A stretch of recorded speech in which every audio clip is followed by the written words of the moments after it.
एक औरत, उसका शौहर मर चुका है, औरत के पास बहुत ज्यादा पैसा है, वो हज करना जाना चाहती है, शौहर इंतकाल कर गया। अब औरत अकेले हज करने नहीं जा सकती है, जबकि मुस्तती है, साहिब इस्तिताअत है, हज करने जाना चाहती है, अच्छा काम करने जाना चाहती है। इस्लाम कहता है कि तेरा शौहर नहीं है तो भाई के साथ जा, भाई नहीं है तो बाप के साथ जा, बाप नहीं है तो बेटे के साथ जा, लेकिन किसी महरिम का होना जरूरी है, उसके साथ जा।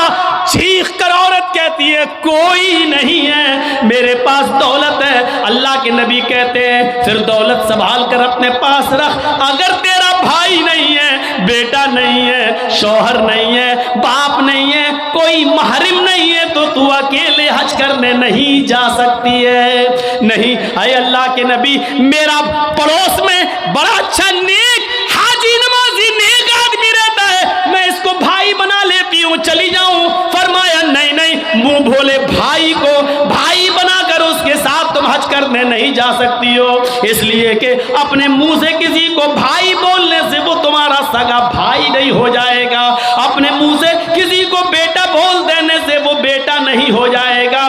तुम किसी को बेटा बोल दो, भाई बोल दो, जो चाहो बोल दो, लेकिन इस्लाम ये कहता है कि उसके साथ भी औरत को इजाजत नहीं है कि वो हज करने जाए।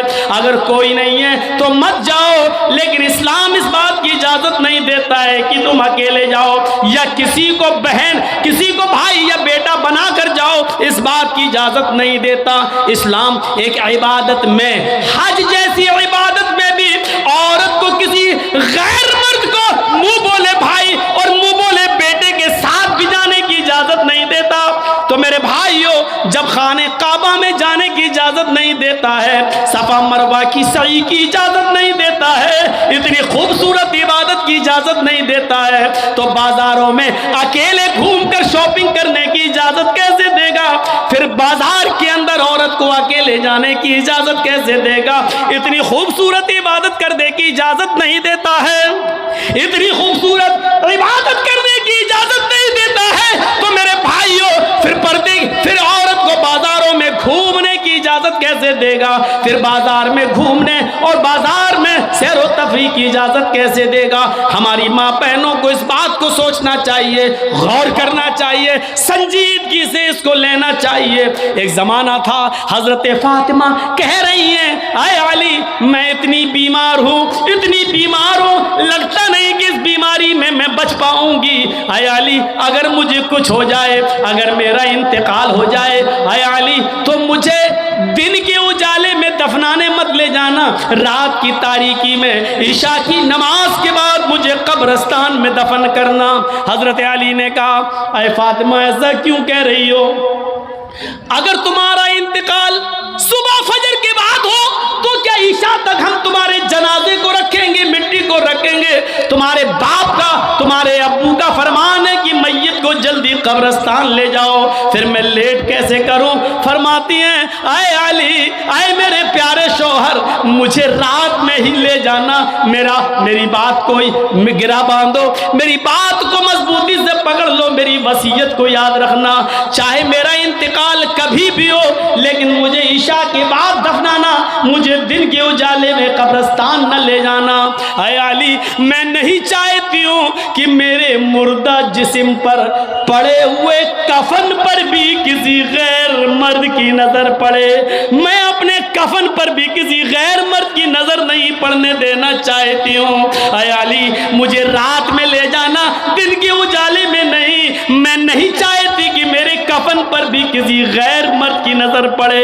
मेरे भाइयों, इंतकाल के बाद निकाह जायज नहीं है, इंतकाल के बाद शादी नहीं होती है, लेकिन इंतकाल के बाद भी अपने जिस्म को तो छोड़ो, अपने कफन को भी किसी गैर मर्द को देखने की इजाजत नहीं दे रही है। ये था हजरत फातिमा का पर्दा।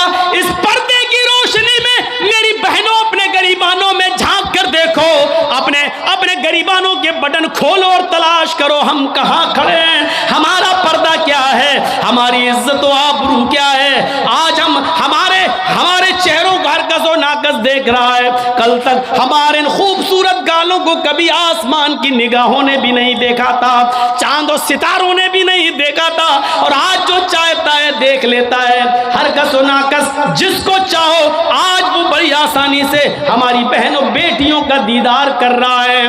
और एक और बात, जितना अमीर बाप है, जितना अमीर बाप है, जितना भी बाप अमीर मिलेगा आपको, आप देखिएगा उसकी बेटी उतने ही कम कपड़े पहने हुए होगी। किस बात का अमीर है तू? काहे का अमीर है तू? अपनी बेटी को 5 मीटर का कपड़ा लाकर नहीं दे सकता है तो काहे का अमीर है तू? कंजूस और बखील बाप। अल्लाह ताला ने इन अमीरों को ऐसी सजा दी है, ऐसी सजा दी है। कल तक ये गरीबों की लड़कियों को डांस कराया करते थे, आज अल्लाह ताला ने इन अमीरों की लड़कियों के जिस्मों से कपड़े उतार कर उनको लोगों की नजरों को दीदार करने पर मजबूर कर दिया। आज इन अमीरों की लड़कियों के जिस्मों से कपड़े उतरवा कर आज गरीब इन लड़कियों को देख रहे हैं, उनका नजारा कर रहे हैं। आज अमीरों को अल्लाह ने ये सजा दी है। आज वो फैशन समझते हैं कि मेरी बेटी फैशनेबल कपड़े पहने हुए हैं। नहीं नहीं मेरे भाइयों, मेरी भाइयों, आप अपनी बहनों के जिम्मेदार हैं। अल्लाह के नबी ने फरमाया कि जिस लड़की का बाप, जिसकी बेटी बेपर्दा घूमे वो बाप दयूस है, जिसकी बहन बेपर्दा घूमे वो भाई दयूस है, जिसकी बेटी बेपर्दा घूमे वो बाप दयूस है, जिसकी बीवी बेपर्दा घूमे वो शौहर दयूस है। गौर करो कितनी साफ लफ्जों में, कितने साफ लफ्जों में अल्लाह के नबी ने फरमाया, जिसकी बहन बेपर्दा घूमे वो भाई दयूस, जिसकी बेटी बेपर्दा घूमे वो बाप दयूस, जिसकी बेटी बेपर्दा घूमे वो बाप दयूस, जिसकी बीवी बेपर्दा घूमे वो शौहर दयूस। अब दयूस का माना अगर हम समझ जाएं तो सारा मामला हल हो जाए। दयूस, दयूस का ये तो अरबी लफ्ज़ है ना, इसका उर्दू में तर्जमा होता है, सुनने की ताकत है? सुनेंगे? दयूस का मतलब होता है भड़ुआ। और भड़ुआ किसको कहते हैं बताने की ज़रूरत नहीं, जानते होंगे।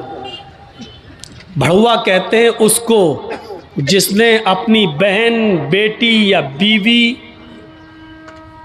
या माँ को गलत काम करने के लिए किसी अड्डे पर बिठा दिया हो, चकले पर बिठा दिया हो और उनसे गलत काम करवाता हो और उनकी कमाई खाता हो।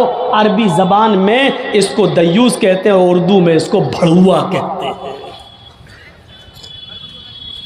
कितना सख्त जुमला इस्तेमाल किया अल्लाह के रसूल ने। मौलाना जर्जीस को आप कह रहे होंगे ये क्या हो गया इसको? अल्लाह के नबी ने कहा जिसकी माँ बेपर्दा घूमे और बेटा अपनी माँ की बेपर्दगी पर कुछ ना बोलता हो वो बेटा भड़ुआ। जिसकी बीवी बेपर्दा घूमे और शौहर अपनी बीवी की बेपर्दगी पर कुछ ना बोले वो शौहर भड़ुआ। जिसकी बहन बेपर्दा घूमे और वो भाई अपनी बहन की बेपर्दगी पर खामोश रहे वो भाई भड़ुआ। और जिसकी बेटी बेपर्दा घूमे और बाप अपनी बेटी की बेपर्दगी पर खामोश रहे वो बाप भड़ुआ। दयूस कह दो मौलाना चलेगा, भड़ुआ मत कहो, अच्छा नहीं लग रहा है। हम कब कह रहे हैं कि अच्छा लग रहा है? हमको अच्छा लगाना कब है? जब अच्छा ही लगने लगे तो फायदा क्या है?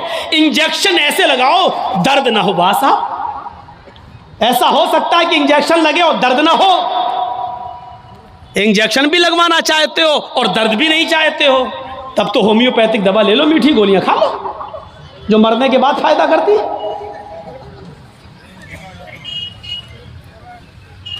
होम्योपैथिक दवा के बारे में यही मशहूर है, बहुत लेट फायदा करती है, तो हमने कह दिया मरने के बाद फायदा करती है। लेकिन सिस्टम मिल जाए तो जादू की तरह भी फायदा करती है, बहुत जल्दी भी करती है। तो जब आपको मीठी गोलियां ही खाना है होम्योपैथिक दवा, तो फिर मत कराओ तकरीरें, और तकरीर करा रहे हो तो सुनो, सुनना पड़ेगा। कितने लोग हैं आज जो अपनी बीवी की बेपर्दगी पर सवाल उठाते हैं। कितने ऐसे हैं जिनकी बेटियां आज बेपर्दा घूमती हैं और वो बाप अपनी बेटियों को डांटते हैं। अगर माँ बाप अपनी बेटियों को सही से जिम्मेदारी निभाने लगे तो आज एक भी लड़की के पास एंड्रॉयड मोबाइल ना हो। हमारी 18-20 साल की लड़की जिसकी शादी नहीं हुई घर पे रहती है, उसके हाथ में एंड्रॉयड मोबाइल चीख चीख के बता रहा है कि बाप की तरबियत में कमी है, बाप अपनी बेटी पर पूरा का पूरा हुक्मरान नहीं है, हाकिम नहीं है, या ये कह रहा है बेटी के हाथ में वो एंड्रॉयड मोबाइल चीख चीख के कह रहा है ये बाप ना कह रहा है, बेटी के आगे बाप की नहीं चल रही है, बाप मजबूर हो चुका है। मेरे भाइयों, अगर बाप मजबूर न होता तो बेटी के हाथ में एंड्रॉयड मोबाइल नहीं होता। क्या जरूरत है बेटी के हाथ में देने की, वो तो घर में रहती है, क्यों चलाएगी साहब? आपकी बेटी 18-20 साल की क्यों फेसबुक चलाएगी, क्यों व्हाट्सएप चलाएगी, क्यों मैसेंजर चलाएगी? और आप कैसे अपनी बेटी को फेसबुक और मैसेंजर और व्हाट्सएप चलाने के लिए ढील दे सकते हैं? कैसे? आपका ये दिल कैसे गवारा कर लेता है? आप जिम्मेदार हैं। हमारी ये बेटियां कल बच्चों की माएं बनेंगी, शादी के बाद इनको अपने बच्चों की तरबियत करना है। माँ के कदमों के नीचे जन्नत बताई गई है, हालांकि ये कोई हदीस नहीं है, एक मकूला है, लेकिन बच्चे अपने माँ के कदमों के नीचे जन्नत कैसे ढूंढें? ये आजकल की माँ के कदमों के नीचे जन्नत है? जिसको खुद नहीं मालूम कि कदम मेरे कहाँ हैं, उसके कदमों के नीचे बच्चे जन्नत ढूंढेंगे?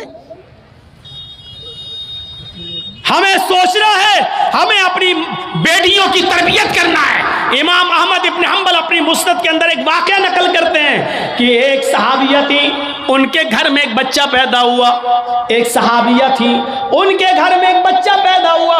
जब बच्चा पेशाब करता था तो पानी का लोटा उस बच्चे की शर्मगाह पे डाल देती थी। जैसी बच्चे ने पेशाब किया वो पानी लाती और शर्मगाह पे डाल देती। वो सहाबिया कहती हैं मेरा बेटा जब चलने के लायक हुआ, पहला दिन था उसका चलने का, पहला दिन था मेरे बेटे के चलने का, पहला दिन था मेरा बेटा खड़े होकर जब चला, मेरे बेटे को जब पेशाब की ज़रूरत महसूस हुई तो उसने पानी का बर्तन देखना शुरू कर दिया। माँ कहती है कि मैं देख रही थी अपने बेटे को, जब भी वो पेशाब करता था तो मैं पानी उसकी शर्मगाह पे डाल देती थी। आज देखती हूँ मेरा बेटा चल रहा है, देखती हूँ ये क्या करता है। जब बेटा पहला दिन चलने के लायक हुआ, पहला दिन था, तो बेटे ने पानी का प्याला उठाया और दोनों हाथ से पकड़कर धीरे धीरे चला और एक कोने में जाकर बैठ गया, पेशाब किया और पेशाब करने के बाद वो पानी का प्याला अपनी शर्मगाह पे डालने लगा। उसको इस्तिंजा करना नहीं आता था, उसको धोने का तमीज भी नहीं मालूम था, उसको पता ही नहीं, लेकिन वो वैसा ही कर रहा है जैसी उसकी माँ ने उसको बताया। जैसे उसकी माँ उसके साथ कर देती थी, वो पानी का प्याला उठाकर अपनी शर्मगाह पे डाल लिया और खाली प्याला लेकर अपनी माँ के पास आ गया। माँ की आंखों में आंसू आ गए, आसमान पर नजर डालकर कहती है फुज़्तु बिरब्बिल काबा, काबे के रब की कसम में कामयाब हो गई, अल्लाह की कसम में कामयाब हो गई। अपने बच्चे को जो सिखाना चाहती थी मेरे बच्चे ने वो सीख लिया। मैं अपने बच्चे को जो तरबियत देना चाहती थी मेरे बच्चे ने वो तरबियत हासिल कर ली। मुझे उम्मीद है कि मेरा बच्चा कभी नापाक नहीं रहेगा, मेरा बच्चा जब भी पेशाब करेगा तो पानी जरूर ले जाएगा और इस्तिंजा करेगा। उस जमाने की माएं अपने बच्चों को बचपन से ये आदतें डलवाती थी और आजकल की माँ देख लो, अपने बच्चे का अंडरवियर नेकर उतार कर कहती बेटा यहाँ खड़े होकर पेशाब कर ले। ये माएँ अपने बच्चों को क्या तरबियत देंगी? जबकि नेपोलियन ने कहा था कि mother's lap is first college for children, माँ की गोद ये बच्चे का पहला मदरसा होती है, पहली यूनिवर्सिटी माँ की गोद है। जो बच्चा अपनी माँ की गोद से तरबियत हासिल करके नहीं निकला वो किसी यूनिवर्सिटी से तरबियत हासिल नहीं कर सकता है। आज भी देख लो, किशनगंज में भी यूनिवर्सिटियां होंगी, किशनगंज में भी कॉलेज होंगे, उस कॉलेज से बीए, एमए, पीएचडी, एमबीबीएस और एमडी की डिग्री लेकर निकलने वाले बच्चों की तादाद भी बहुत होगी। लेकिन उन्हीं बच्चों को देखिए खड़े होकर सड़क के किनारे पैंट की चैन खोलकर धार मार रहे होंगे, पेशाब कर रहे होंगे।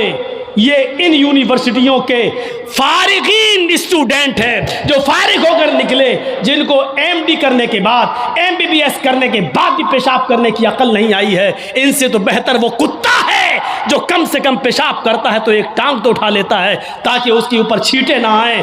इन्होंने यूनिवर्सिटी से पढ़ने के बाद भी ये कुत्ते से भी बदतर बनकर निकले हैं। वो यूनिवर्सिटी इनको इंसान नहीं बना सकी, वो कॉलेज उनको इंसान नहीं बना सके, वो स्कूल इनको इंसान नहीं बना सके।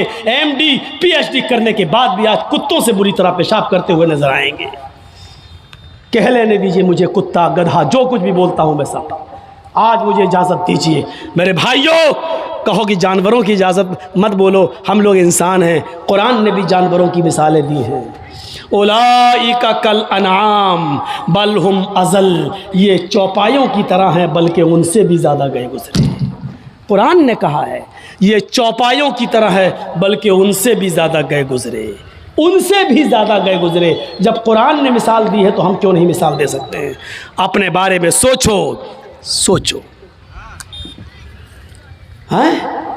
अब्दुल कादिर जिलानी बगदादी रहमतुल्लाह अलैह की तारीख कौन नहीं जानता, जिनको आज लोग बड़े पीर साहब के नाम से भी जानते हैं, जिनके नाम पर 11वीं की बिरयानी की डेग भी बनाते हैं। वो अब्दुल कादिर जिलानी जब 12 साल के थे, उनकी माँ ने उनको एक काफिले के साथ भेजा था। कहा बेटे हालात कितने भी सख्त हो लेकिन झूठ कभी मत बोलना। और जब चोरों ने और डाकुओं ने जब इस काफिले को लूटा तो इस बच्चे से पूछा अब्दुल कादिर से, तेरे पास भी कुछ है? उसने कहा हाँ है। कहा क्या है? 40 अशरफी। कहाँ है? मेरे कुर्ते के अस्तर में। अस्तर को फाड़ के देखा तो 40 अशरफी मिली। पूछा बेटा ये तो ऐसी जगह छिपी हुई थी, किसी को पता नहीं, तूने क्यों बता दिया? लड़के ने जवाब दिया, मेरी माँ ने मुझे चलते वक्त नसीहत की थी कि बेटा हालात कितने भी खराब हो लेकिन कभी झूठ मत बोलना। मैंने अपनी बात, माँ की बात मानी है। चोरों का, डकैतों का, डाकुओं का असर खत्म होता है और रोने लगते हैं और कहते हैं ये बच्चा अपनी माँ की इतनी बात मानता है कि ऐसे मोड़ पर भी उसने अपनी माँ की नाफरमानी नहीं की, हम तो अपने रब की नाफरमानी कर रहे हैं। सारा सामान जो लूटा था सबको वापस कर दिया और सारे के सारे चोरों ने, डाकुओं ने तौबा कर ली। मेरे प्यारे साथियों, एक बच्चा जब अपनी माँ का फरमाबरदार बनता है और माँ की बात मानता है तो माँ की दुआ तमाम डकैतों को तौबा करने पर मजबूर कर देती है। मेरे प्यारे साथियों, ये माँ की तरबियत थी जिसने अब्दुल कादिर जिलानी को एक बुजुर्ग के रूप में पैदा किया है, एक बुजुर्ग के रूप में देखा है। ये माँ की तरबियत थी। और एक उस माँ की तरबियत पर नज़र डालो कि जब सुल्तान डाकू को फांसी हुई, जब सुल्तान डाकू को फांसी के तख्ते पर लटकाया गया तो उससे पूछा गया तुम्हारी आखिरी तमन्ना क्या है? उसने कहा मेरी आखिरी तमन्ना यह है कि मेरी फांसी मेरी माँ के सामने मुझे दी जाए। उसकी माँ को बुलाया गया, कहा तेरा बेटा तेरे आंखों के सामने मरना चाहता है। सुल्तान डाकू की माँ की आंखों में आंसू आ गए। पुलिस वालों ने पूछा आखिर माँ के सामने तुम क्यों मरना चाहते हो? उसने कहा ताकि मेरी माँ देखे मौत के वक्त पैर कैसे तड़पते हैं, हाथ कैसे तड़पते हैं और रूह कैसे निकलती है। कहा लेकिन तुम इसके लिए माँ को क्यों मजबूर करके लाए हो? फरमाया पुलिस वालों तुम नहीं जानते हो, जब मैं 8 साल का था, 10 साल का था, मेरी माँ ने मुझसे एक अंडा मंगवाया था। मैं एक दुकान पर गया था, मैं अंडा लेने गया था लेकिन एक अंडा मैंने चोरी कर लिया था दुकानदार का और मैं उसको अपनी जेब में भर लिया था। फिर मैंने उसके पैसे नहीं दिए थे, वापस आ गया। मैंने जब वो अंडा अपनी माँ को दिया और पैसे भी वापस किए, माँ ने कहा क्या हुआ, अंडे वाले ने पैसे नहीं लिए? मैंने कहा नहीं, मैं अंडा चुरा लाया हूँ। तो मेरी माँ ने मुझे थपथपाया था कि बेटा हम लोग गरीब हैं, अच्छा किया तूने ये पैसा बचा लिया, किसी और काम आएगा। फिर यहीं से मुझे चोरी की आदत पड़ती है, मेरे हौसले पड़ते हैं, फिर मैं डाकू बनता हूँ। फिर मैंने लोगों का माल लूटा और जब लोगों ने नहीं दिया तो मैंने उनकी जानें ली। फिर मैं बहुत बड़ा लुटेरा बन गया और इतना बड़ा लुटेरा बना के पकड़ा गया और कानून ने मुझे फांसी की सजा दी। अगर मेरी माँ ने मुझे अंडा चुराते वक्त जब मैं घर पे लाया था उसी वक्त एक थप्पड़ मारा होता और अंडे वाले को देकर माफी मांग ली होती तो आज मैं इतना बड़ा चोर नहीं बनता। आज इतना बड़ा मैं डाकू नहीं बनता, आज मैं इतना बड़ा लुटेरा नहीं बनता। ये मेरी माँ की तरबियत थी जिसने मुझे फांसी के तख्ते पर चढ़ा दिया। मेरे भाइयों, मेरा भी वक्त हो गया है, इसलिए मैं थोड़ा सा बस जुमले ख़त्म करने वाला हूँ। आप थोड़ा सा बैठे रहिए, इसी तरीके से मोबाइल जलाए रहिए। तो मेरे भाइयों, माँ की तरबियत ही कुछ हुआ करती है। माँ चाहे तो अपने बच्चे को डाकू बना दे, माँ चाहे तो अपने बच्चे को अब्दुल कादिर जिलानी बगदादी की तरह बुजुर्ग बना दे। ये माँ की तरबियत होती है। तो मेरे भाइयों,